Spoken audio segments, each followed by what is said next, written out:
Do you wish that you had more self-control?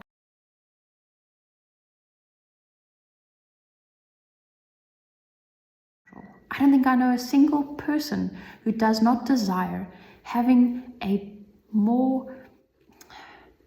stronger ability to make good decisions all the time and to stay away from things that we know are bad for us. But this is something that across the board everybody seems to be struggling with, and I will spare you the long and boring details of my own life, but I used to struggle tremendously with self-control. There were areas that I was okay in, and because of those areas that I used to do all right in, a lot of people didn't really know that I struggled so much. Many of my school teachers never had any idea that I had problems with self-control and addiction habits in the background. They saw the student who was able to get relatively good grades in school, but they didn't know my personal struggles. And I know that this is a struggle for more people than people are willing to admit. If you are also struggling with self-control, I hope to be sharing with you today a couple of the hints that I have found to be incredibly remarkable at improving our ability to say no to things that are harmful. I should start off by saying that you've got two main areas in your brain that are involved in this process. The one area is your frontal lobe, which is the area where your character is stored. It's not just your character, but also your personality. And this is the area of the brain. This frontal lobe is where you actually have the brakes turned on. It's the part that makes the overriding decision. It has the final say, like the headmaster of a school. And when every other part of the body is communicating different information, you're getting signals from different receptors in your body, and your emotions are playing up, the frontal lobe is created by God to be in charge, to kind of have the final say and say, okay, I hear that you're hungry right now, but we're not going to eat right now, it's not the right time. Or I hear that you are really, really hot right now, but we're not going to take off all our clothes right now because we're in the middle of a public space. Your frontal lobe, of course, doesn't communicate with the rest of your body in the form of conversation, but through all of the signals and all the chemical processes that happen in that part of the brain, it is the part that is meant to have the final say. It is meant to place your feelings, your lusts, your emotions, your desires, your appetite, your cravings. It's meant to place all of those things secondary and have the final ruling in terms of what your actual decision is going to be.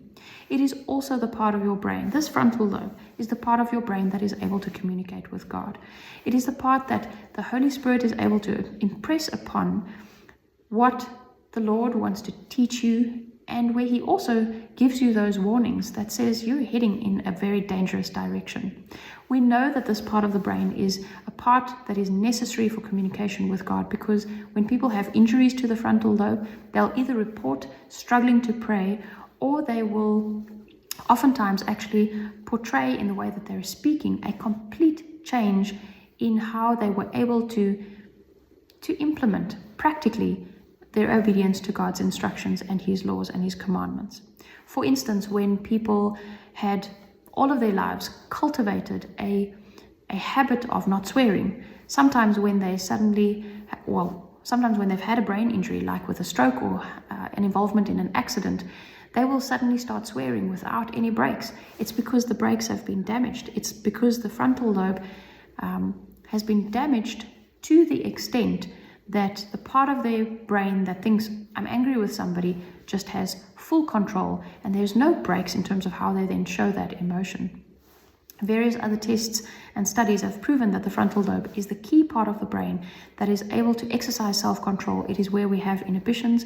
It is also the part of the brain that is able to evaluate risk and make a calculated decision. We don't only use the frontal lobe for higher reasoning power like mathematical and scientific calculations, but we also use the frontal lobe to be able to calculate the risk of something that we're about to do. When we're about to choose to eat a food that is unhealthy for us, that will make us sick, the frontal lobe is the part that actually ultimately will make that decision to say, I shouldn't eat this particular thing. When I am attracted to somebody who is not my spouse, it is my frontal lobe reasoning that is able to hold me back from acting upon that feeling or emotion. So the frontal lobe plays a crucial role in personality, in higher reasoning power, in moral decision making, and in self-control. And people ask us often, or as I say, they often make the statement that they just struggle, they don't have self-control. Now, I want to share with you a couple of thoughts about another part of the brain, and that is the limbic system. The limbic system is the feeling-driven area of the brain. To a large extent, the limbic system has a very crucial role, and it's not that this part of the brain is all evil and shouldn't be there. It has an important function, because the limbic system is the part that kind of receives and interprets sensations. So when I'm feeling cold, my limbic system is the part of the brain that recognizes that I am cold. My limbic system recognizes that I'm really hot. It is my limbic system that recognizes attraction to my spouse or another individual. So the limbic system is involved in rest, in digestion, in homeostasis of temperature, and of course in recreation, but also in reproduction functions. And in all of these different things, without needing to elaborate more on that, it's my limbic system that is going to make me aware of the fact that my body is not at the right temperature, but it is my frontal lobe that is meant to make the decision as to how I will respond to that. So when I'm feeling really hot, my limbic system will do everything to drive me towards bringing my body back into homeostasis, into normal body temperature. My limbic system will keep telling my brain or my frontal lobe, we are too hot, this body is too hot, we've got to take off clothing. But the frontal lobe then brings in the reasoning, the higher reasoning power, and evaluates whether it's the appropriate place or time to actually take all the clothes off.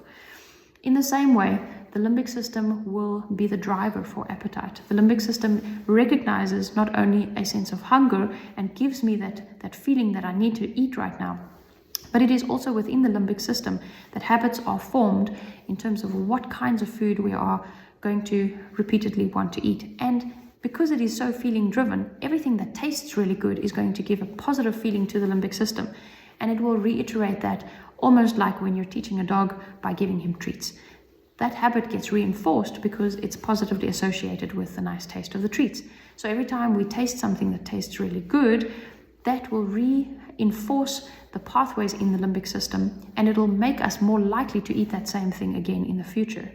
But the frontal lobe is meant to be in charge. And this is the take-home message I want to leave with you. The frontal lobe is created to be the overruling power. Now here is where the crux of the matter is. When I leave my limbic system in charge, I'm going to just do things based on feeling. And whatever gives me the best gratification of positive sensations is going to be the habit that sticks. So whether that be overindulgence in unhealthful food that tastes really good, or indulging in sexual habits that feel good temporarily but are super damaging to me on a physical and an emotional level, regardless of what that may be, I need to remember that my limbic system cannot evaluate the risk. So the question then is, why is it that for some people the limbic system has such a strong drive and the frontal lobe is not active? Why is my frontal lobe not actually making that final decision in a good, positive way? Why is my frontal lobe not overriding my limbic system when I am giving in to eating chocolates for the 100th time, even though I know that those chocolates are unhealthy for me? Your frontal lobe will never be in charge if it is suppressed. And when it is suppressed, the limbic system automatically takes over. The relationship between the limbic system and the frontal lobe is much like the relationship between the headmaster and a child in school. When the headmaster is away and when there's no supervision from the teachers, then the kids just take control and they don't have self-control. So they go rampant. They make a noise, they throw things on the floor, they stand on the desks, they go on like maniacs. The automatic reaction when there is no controlling power to maintain discipline and self-control is that the limbic system will take over like a naughty, undisciplined child. It does not have the reasoning capacity built into its wiring network. So when I want my limbic system to be in charge, I can suppress my frontal lobe. It'll automatically take over. But if I want my frontal lobe to be in charge, I have to keep it in charge. I need to make sure that it is not, under any circumstances, suppressed or put to sleep or anesthetized. And how am I going to do that? Many people think that they need to have optimal self-control before they can implement certain lifestyle changes. But in reality, certain lifestyle changes will give them better self-control. Why is that? because many of the things that we eat and drink and expose our bodies to on a daily basis suppress our frontal lobes. Let me take you through some of those examples. Caffeine is a powerful suppressant of frontal lobe function. For those of you who have not heard this yet, go and have a look at what the research says. Despite the fact that there are so many studies that for some strange reason share benefits of caffeine, the vast majority of research studies on caffeine indicate that caffeine suppresses the blood circulation through the brain. It limits and constricts the blood circulation to the brain by up to 40 to 50% depending on the dose. Even as much as 2 cups of coffee can literally reduce the blood flowing through your frontal lobe specifically by 40 to 50%. That is an enormous reduction in blood flow.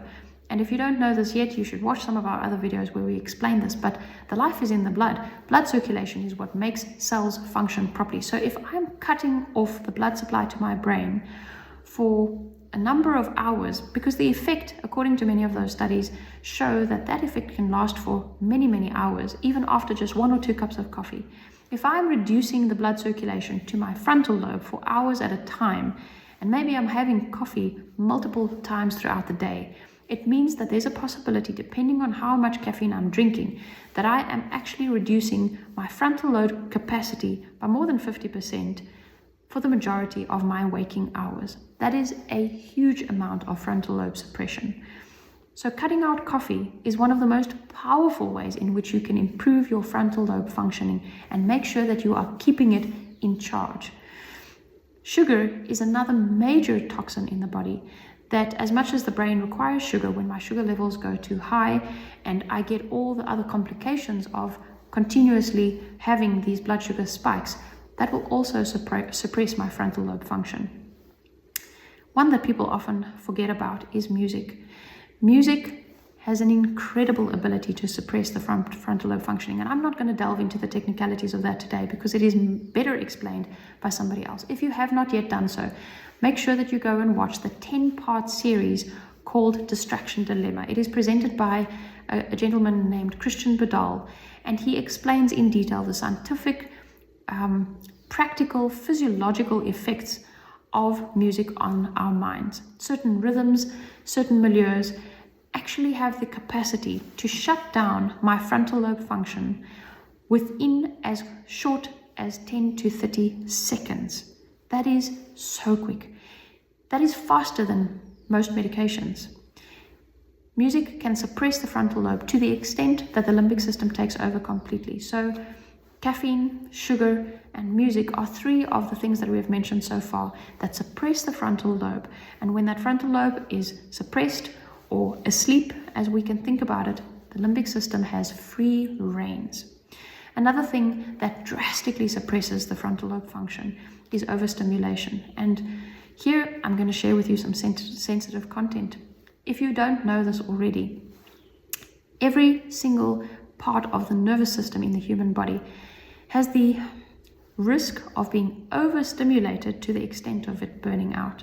Nerves that get overstimulated actually get damaged. You will feel that if you work with power tools. If you're working with power tools that have a lot of strong vibration, if you've done that for a couple of minutes, those nerve endings actually get irritated and damaged because of that overstimulation, to the point that sometimes you'll have pins and needles in your hands for a number of hours afterwards. In the very similar way, when our sympathetic nervous system, in other words, our fight and flight nervous system, gets overstimulated, it gets damaged. And my sympathetic nervous system is the part of my nervous system that responds to stress. So ongoing stress, high levels of stress, and inability to let go of stress, and inability to hand some of those stressors over to the Lord, all of those things will keep the nervous system in a fight or flight state. It overstimulates that part of the nervous system and it causes malfunction. That has direct damaging effects on the frontal lobe. But there's an additional way in which the nervous system can be overstimulated, and that is through how we stimulate it with input. We can overstimulate the nervous system through the movies that we're watching, through gaming, through content that we put into the mind on a stimulation level, either through music, movies, other media, and various other aspects of our environment, where the system is so overstimulated that it basically has a shutdown. And the impact of this can be long-term, not just on a short-term basis. Other things like self-stimulation, overstimulation from a sexual perspective, masturbation, and various other forms of overstimulation of the nervous system causes those neurons to damage to the effect that the damage will implicate the brain directly. And so many people are unaware of the fact that those habits that are being promulgated as positive, those personal habits, those private habits that are portrayed in the media as being good and healthy and absolutely normal, are things that directly suppress my frontal lobe, making it impossible for me to have self-control, but making it further impossible for me to actually receive the Holy Spirit's impressions on my mind. These are just a couple of things that we have seen, and there are many more ways in which you can suppress your frontal lobe unknowingly. If you want to know more about this, I want to remind you to go onto our website. We have free resources there, and in particular, I will link in the description box below a digital leaflet that we have designed that very clearly lists the various toxins and other things that do damage to the body. I want to encourage you to pay attention to that list in its totality, and even though there are things on there that you may not want to cut out of your life right now, bear in mind that it's not just self-control that is required to cut those things out, but when you start reducing those things, you are actually improving your self-control. You're improving your ability to say no to things in the future. And at the end of the day, this whole ministry that we have is about our thoughts.